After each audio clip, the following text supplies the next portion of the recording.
Okay, so essentially, when we're thinking about foot pronation, right, we're thinking about this part, right? You can see how my arch is collapsing here. And then supination is coming out. There's a lot more involved there, but just for the basics, okay? So what we can do is we can change what's happening here at our hips or engage certain muscles to create more supination or pronation, okay?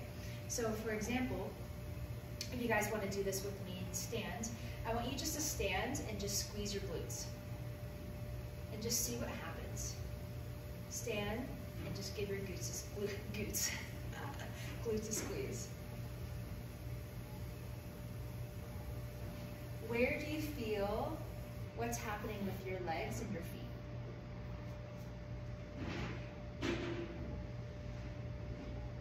Notice anything?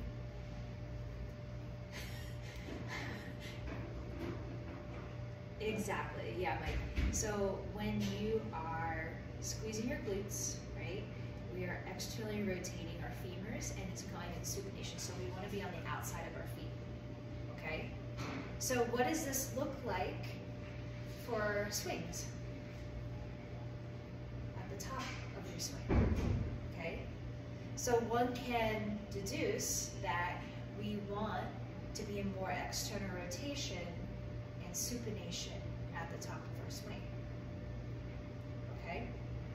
That's also kind of goes into the gait cycle we're talking about, is external rotation of the hips and pelvis is the propulsion phase, right? Propulsion phase. We want to be in propulsion phase of the swing. So that's how we have the connection of the gait cycle and swing. You'll find that if you really know the gait cycle well, you know a lot about movement well, and you can apply that movement to pretty much any exercise. So, right? So then let's talk about the bottom of the swing. If we're trying to be in supination at the top, at the bottom of the swing, do we want to stay in supination? Or do we want to try find pronation and internal rotation? Yeah, right? But what do we see so common when maybe you swing or we see on Instagram people swinging, the feet coming out here? Why? Why is that happening? It's not just because. Could be two things. The first thing is the bell is big, right? You have a bell in between and you're trying to create space to get it in between your legs, right? Well, one way to help solve that is to make your stance a little bit wider, right? You can make that wider to create that space so you can still get that motion here, right? The other thing is there may not be space in the back of your hips to go back more. So what do we do instead to create more space, right? So then we talk about trying to get deeper and open up the space more to get a deeper hip hinge. And that's all this stuff kind of like summating what we were talking about in the course, right? But what if I told you we can start adding in different variations of swings to help promote that, right?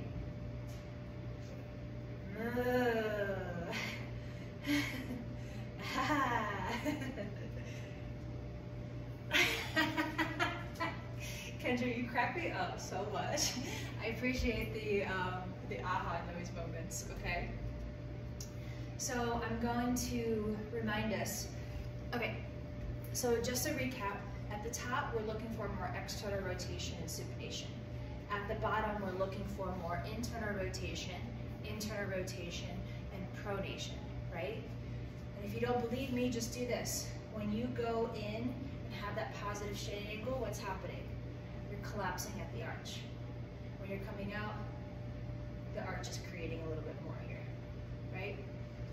Okay, so how can we help promote internal rotation and pronation at the bottom of our swing? Okay, now I'm gonna take it back to last week.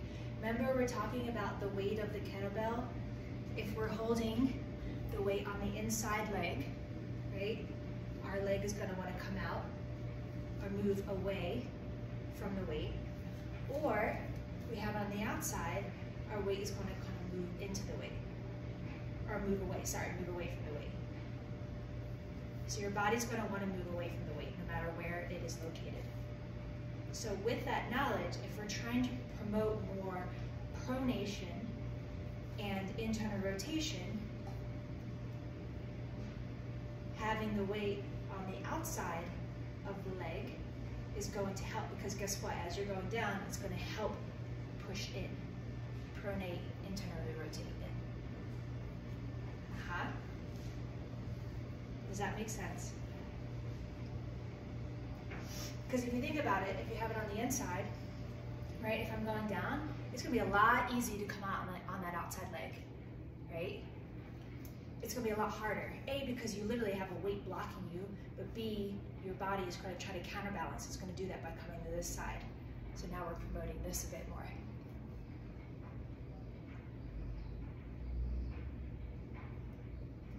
Yes, exactly, yeah.